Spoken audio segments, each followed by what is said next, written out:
오늘 믿기만 하라라는 제목으로 우리가 함께 말씀을 나누도록 하겠습니다. 며칠 전에 이제 아내와 보았던 뉴스에 대한 이야기를 한 적이 있는데요. 박종우 중위와 그 아버지에 대한 기사였습니다. 이 박종우 중위라는 이 청년이죠. 넉넉하지 않은 집안 환경을 가지고 있었고요.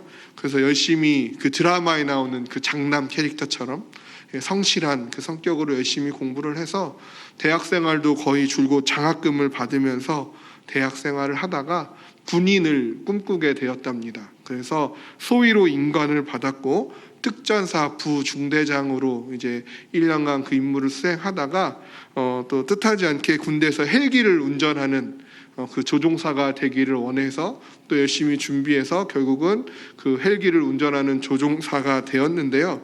근데 정작 그가 항공단에 이제 자대 배치를 받은 후에 맡은 보직은 헬기 조종이 아닌 편제에도 없었던 격리장교의 자리였다고 합니다.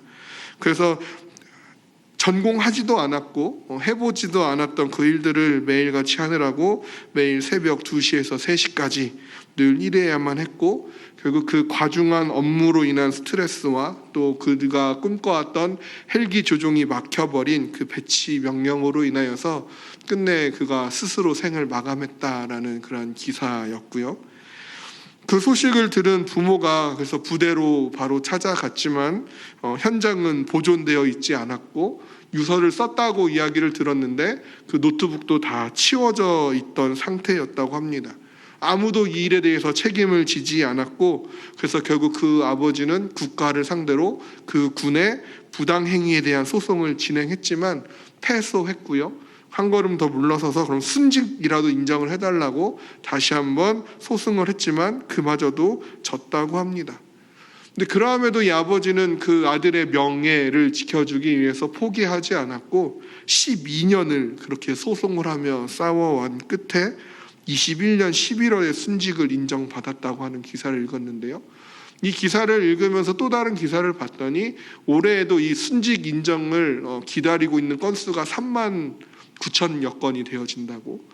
많은 부모들이 그 군대에서 자녀를 보내고 세상을 등져서 순직 인정받기를 기다리는 그 경우가 이렇게 많다고 합니다.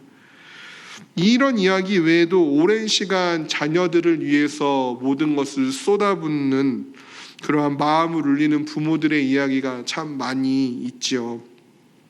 간절함이라는 단어로도 그 부모의 심정을 다 표현하지 못할 텐데요. 오늘 본문에 나오는 한 아버지도 정말 간절함을 가지고 예수님을 찾아왔습니다. 이 아버지에게 있어서 예수님은 마지막 희망이었고 신락 같은 끈과도 같은 그러한 존재였지요. 그 사람의 이름은 바로 야이로라는 회당장이었는데요. 이 야이로에게는 지금 생명을 분출을 다투고 위급한 상태에 있는 딸이 있습니다. 그래서 그가 예수님을 찾아온 것이죠.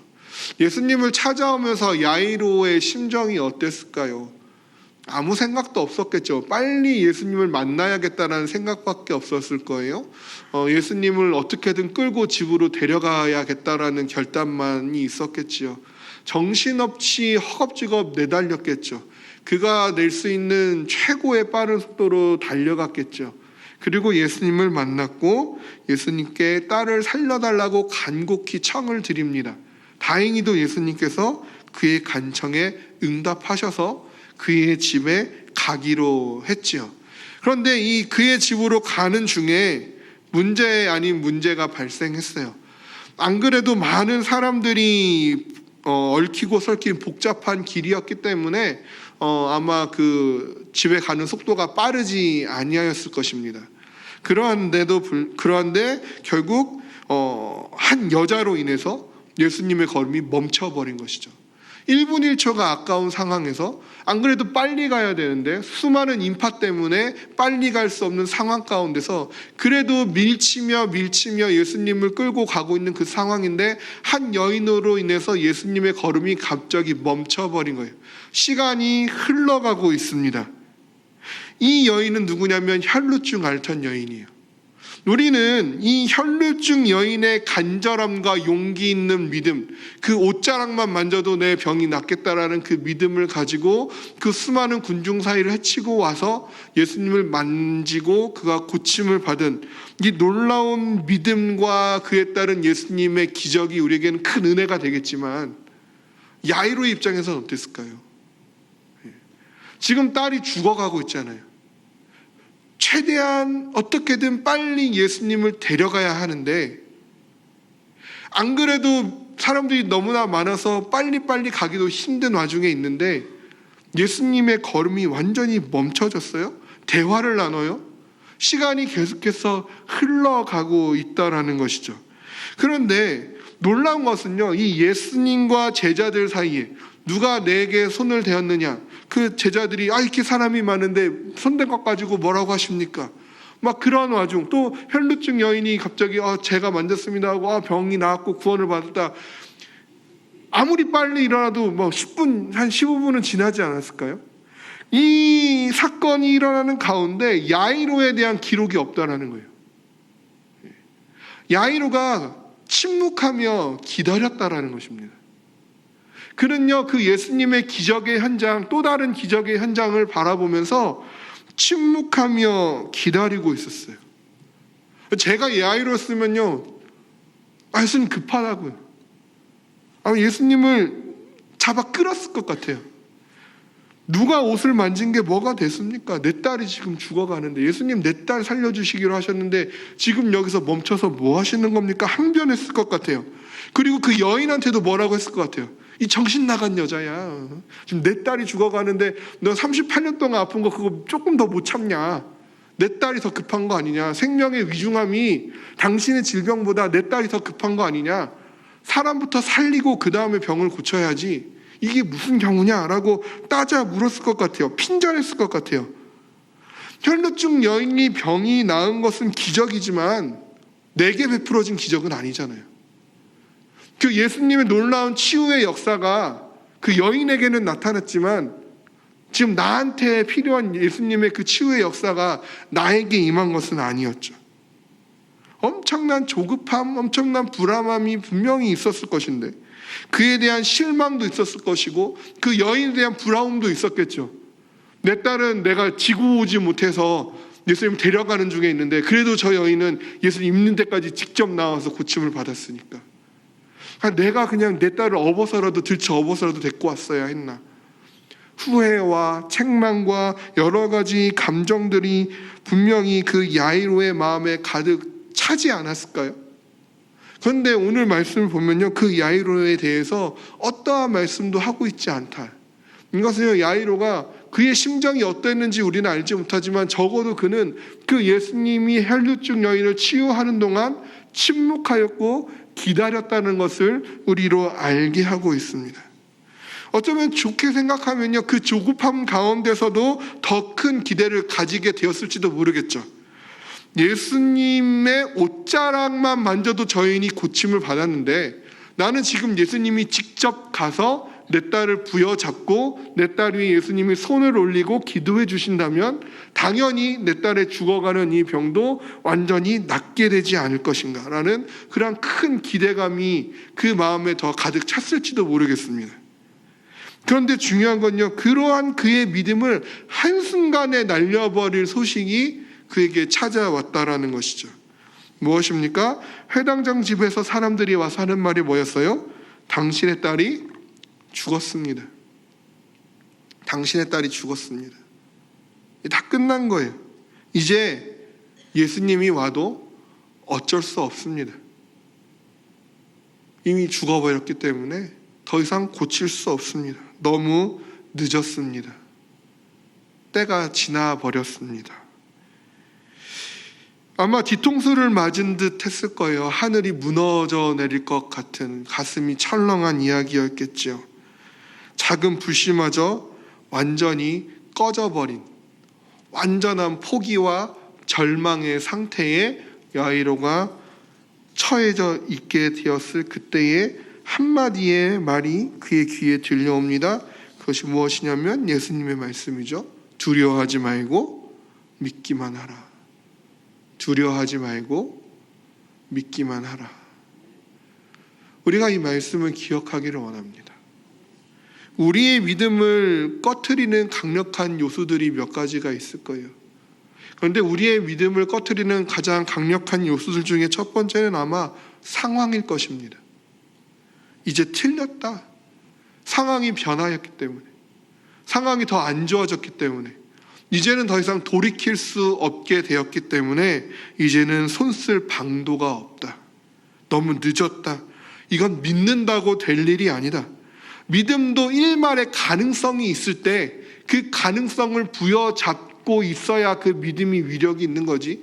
그 일말의 가능성마저 꺼져버린 지금 이 상황에서 도대체 무엇을 할 수 있다는 말인가? 딸이 어떻게든 살아 있어야 예수님이 가서 고쳐줄 텐데 이제는 딸이 죽어버렸으니 모든 상황이 끝나버렸다. 이제는 포기해야 된다. 이제는 마음을 접어야 한다. 예수님을 돌려보내라. 가서 너의 딸의 장례를 치러야 되지 않겠냐? 수많은 상황이 야이로에게 말을 걸었겠죠. 아담은 어땠습니까? 선악과를 먹은 상황 가운데서 상황을 탓하죠. 하나님이 내게 준 저 여자만 아니었으면 나는 선악과를 안 먹었을 거예요. 저 여자가 없는 상황이었다면 나는 선악과를 안 먹었을 거예요. 가인은요, 만약에 하나님이 내 제사만 잘 받아줬으면 난 아벨을 희생할 일도 없었을 것이고, 하나님이 내 예배를 온전히 받아주시는 상황만 내게 주어졌더라면 나는 아벨을 죽일 일도 없었을 텐데요. 에서는요, 저 얄미운 동생이 아버지를 속이는 일만 없었더라도 내가 장자권을 취할 수 있었을 텐데, 남편이 사업만 안 어려워졌어도 교회를 떠나지 않았을 텐데, 아들이 딸이 원하는 대학만 갔어도 믿음이 흔들리지 않고 잘 교회 다니고 있었을 텐데, 우리는요 상황으로 인해서 믿음을 꺼트려 버립니다. 상황이 이래서, 상황이 만약 좋았다면, 상황이 유지라도 됐다면, 좀 더 나은 상황이었다면 내가 잘 믿음을 지키고 있었을 텐데 라는 후회를 많이 하는 거죠. 그런데 진정한 믿음은요 상황이 아니라 예수님을 신뢰하는 것입니다. 상황이 이래서 예수님을 의지했는데 이제는 상황이 변했기 때문에 더 이상 예수님이 필요하지 않다, 이것은 믿음이 아니죠. 상황으로 예수님을 믿는다면요, 상황이 나빠지면 나빠져서 예수님이 필요 없는 것이고요, 상황이 좋아지면 좋아져서 예수님이 필요 없죠. 더 이상 예수님의 도움이 필요 없어졌으니까요. 그러니까 상황에 따라 우리의 믿음이 좌우지 된다면 예수님은 우리에게 필요 없는 분이 되어버리는 것입니다. 우리의 믿음을 꺼트리는 가장 강력한 요소는 상황이에요. 그리고 두 번째 요소는요, 그 상황에서 들여오는 두려움입니다. 딸을 잃었다는 두려움. 이제 내가 딸 없이 어떻게 살아갈까라는 그 두려움. 내가 이 슬픔을 이겨낼 수 있을까? 이 상실감을 벗어날 수 있을까 하는 두려움. 내가 다시 웃어도 되나? 다시 먹어도 되나? 내가 삶을 이어가도 되나? 하는 그러한 두려움들이 우리의 믿음을 흔들고 꺼트리게 만들어 버립니다.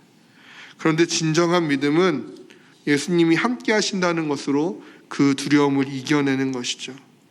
나를 두렵게 하는 그 모든 문제들보다 예수님이 더 크심을 믿는 것입니다. 내 모든 염려들을 바꾸시기에 충분하신 예수님이 나와 함께 하고 계시기에 그를 믿는 믿음으로, 내 마음은 두려움으로 더 가득 차고 내 상황은 더 안 좋게 바뀌었지만 변함없이 예수님은 나와 함께 하고 계시기 때문에, 그 예수님은 상황이 변하기 전에도 상황이 변한 후에도 여전히 전능하신 분이시기 때문에 그 예수님을 믿는 믿음으로 그 믿음을 부여잡는 것, 그것이 진정한 믿음인 줄로 믿습니다. 지금 야이로에게 필요한 것은 그것이죠. 옷을 만져도 병이 낫지 않는다면이라는 그 두려움을 이겨낸 여인의 그 기적을 바라봤죠. 지금 그에게도 그런 믿음이 필요한 것입니다. 딸이 죽었지만 예수님이 혹시라도 가신다면, 예수님이 함께해 주신다면 이라는 그 믿음을 포기하지 않는 것이죠. 그의 마음이 힘든 것을 예수님은 모르지 않습니다. 그래서 예수님은 두려워하지 말고 믿기만 하라라고 말씀하신 것인데요. 두려워하지 말고 믿기만 하라 해서 이 믿기만 하라라는 이 명령은 너가 계속해서 믿어라라는 명령이에요. 딸이 죽었느냐? 모든 상황이 끝난 것 같으냐? 두려워하지 말아라. 계속 믿기만 해라. 딸이 아직 살아있을 때에, 딸의 생명이 아직 분초를 다투고 있을 때에 너가 나를 부여잡기 위해서 간절히 찾아왔던 그 믿음, 상황이 변해서 딸이 죽었다 할지라도 그 믿음 그대로 유지하라. 더 이상 걱정하지 말고, 근심하지 말고, 두려워하지 말고 믿기만 하라. 상황이 최악으로 바뀌었다 할지라도 계속해서 나를 믿으라 말씀하고 계시는 겁니다. 이제 야이로는요, 선택해야 돼요. 상황은 이렇게 얘기합니다. 예수께서 회당장 야이로의 집으로 가시는 중에 혈루증 여인의 치유의 사건으로 인해서 그 일이 지체가 되었어요. 결국 그 일이 지체가 되어서 예수님이 제때 집에 도착하지 못했어요. 그래서 딸은 예수님을 못 만났어요. 그 딸은 허망하게 죽었습니다. 이 일은 이제 결코 되돌릴 수 없습니다. 사람의 죽음은 해결 불가능한 일입니다. 그런데 딸은 죽었습니다. 이제 이 상황은 해결 불가능한 상황입니다. 모든 것이 끝났습니다. 그러니 야이로에게 남은 것은 예수님을 돌려보내고 가서 딸의 장례를 치르는 것이, 이것이 상황이 지금 야이로에게 이야기하고 있는 것이죠. 그런데 이 야이로를 향해서, 동일한 야이로를 향해서 예수님은 말씀하십니다. 해결 불가능한 상황이 왔음에도 너는 두려워하지 말고 여전히 나를 믿기만 하라. 무엇을 선택해야 할까요? 무엇을 선택하는 것이 현명합니까? 우리는요, 이미 이거 많이 읽은 말씀이고 많이 묵상한 말씀이라서 당연히 예수님을 선택해야죠 라고 쉽게 얘기할 수 있을 거예요. 그렇지만 만약에 내가 이 이야기의 결말을 알지 못하는 채 이 상황 속에 있었더라면, 내가 야이로였다면 어떤 것을 선택하셨을까요? 내가 야이로의 절친한 친구로 지금 그 야이로 옆에 있었다면 야이로에게 뭐라고 얘기할 수 있을까요? 그래, 예수님을 믿고 끝까지 가보자 라고 얘기했을까요? 아니면 이제 그만 상황을 받아들여 라고 얘기했을까요? 예전에 읽은 책에 이런 글귀가 있었습니다. 합리적인 것, 상식적인 것을 선택한다면 그 이상의 일, 기적은 일어나지 않는다. 믿음은 비이성, 비상식에 대한 선택이다. 물론 여러 가지 논쟁거리가 있을 수 있는 표현인 것 같습니다. 그러나 오늘 본문을 통해서 우리가 적어도 잊지 말아야 할 것은 예수님은 상황을 뛰어넘으시는 분이라는 것이죠. 상황이 믿음을 통제하는 것이 아니라 믿음이 상황을 통제해야 한다라는 것입니다. 야이로는요, 상황이 믿음을 통제하도록 두지 않았어요. 야이로는요, 믿음이 상황을 통제하도록 선택하였습니다. 그래서 딸의 죽음의 소식을 듣고도 예수님과 함께 집으로 향하여 갑니다. 아마 그가 두 눈으로 직접 그의 딸을 보지 못했기 때문에 일말의 희망을 놓지 않았을지도 모르겠습니다. 저 사람들이 죽었다라고 얘기했지만 아직이라도 미세하게라도 숨이 붙어 있다면, 저들이 느끼지 못할 정도로 약하게라도 심장이 아직은 뛰고 있다면 예수님이 살릴 수 있을 거예요. 그 작은 일만의 희망이라도 그가 갖고 그 딸의 죽음을 믿기보다는 예수님을 믿는 것이 더 희망이 되니까, 더 위로가 되니까 예수님을 어쨌든지 끌고 갔을지도 모르겠어요. 근데 문제는 이제 집이 눈에 보이기 시작하더라는 것이죠. 집에 다 도착하기 시작하니까 여러 사람들이 딸의 죽음을 가지고 수군거리고 울며 통곡하는 장면들이 보일 것입니다. 이제는 누가 봐도 딸이 죽었다는 사실을 인정할 수밖에 없는 상황이 펼쳐진 것이죠. 아까와 같은 상황보다 더 강력한 상황이 그를 에워쌉니다. 이제는 그의 두 눈에 보였기 때문이죠. 근데 예수님은요, 이때 다시 한번 얘기합니다. 너희가 어찌하여 떠들며 우느냐? 이 아이가 죽은 것이 아니라 잔다. 누가 봐도 죽었거든요. 근데 예수님은 잔다라고 말씀하세요. 야이로가 첫 번째 믿음이 꺼질 것 같은 그 위험에 처했을 때 예수님은 그의 믿음을 붙잡아 주셨어요. 두려워하지 말고 믿기만 하라. 또다시 그 믿음을 선택해서 어찌됐든 간에 예수님을 붙잡고 집 앞에 왔을 때 딸의 죽음을 눈앞에 보고 그 귀로 들으면서 다시 한번 그 믿음이 꺼지며 절망 가운데 빠질 수밖에 없는 그 야이로를 향해서 죽은 것이 아니라 잔다라고 예수님이 그의 믿음을 다시 한번 붙잡아 주십니다.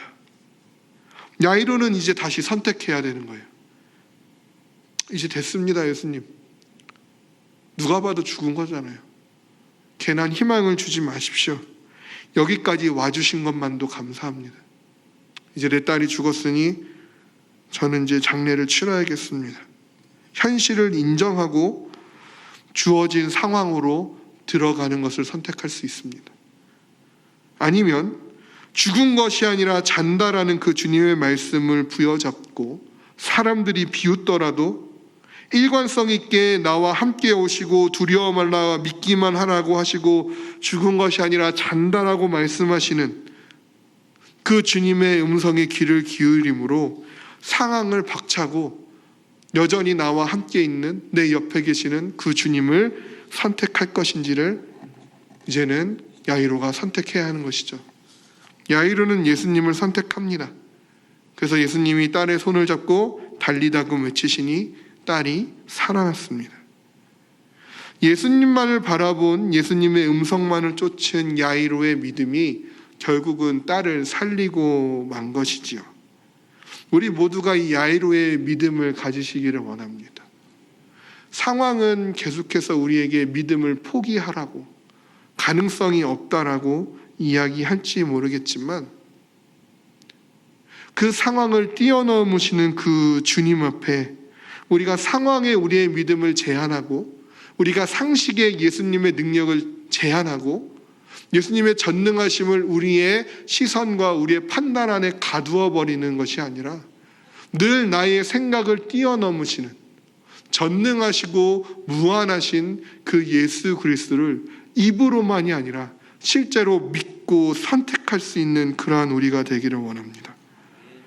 상황은 점차 어려움으로 치닫는다 할지라도 예수님을 따라가면 기적을 보겠지 했던 무리들이 딸의 죽음 앞에서 잔다라고 얘기하는 예수님을 비웃기 시작했을지라도 나의 간절한 외침에 응답하여 나와 함께 해주신 예수님, 두려워 말고 믿기만 하라고 나의 그 작은 믿음의 불씨를 살려주신 예수님, 죽은 것이 아니라 잔다라고 말씀하시며 자는 딸을 깨우듯 그 손을 잡고 달리다금을 외치신 그 변함없으신 예수님을 우리도 늘 붙잡기를 원합니다. 그 예수님은 지금도 변함이 없으십니다. 예수님은 지금도 못 고칠 질병이 없으시고 예수님은 지금도 살리지 못할 생명이 없는 줄로 믿습니다. 예수님의 능력은 지금도 여전히 살아있고 예수님의 말씀은 여전히 운동력이 있어서 지금도 변함없이 그 예수님은 그 능력을 우리와 함께 하시며 그 예수님 우리를 살리시는 줄로 믿습니다. 우리는 어떠한 믿음으로 서 있습니까?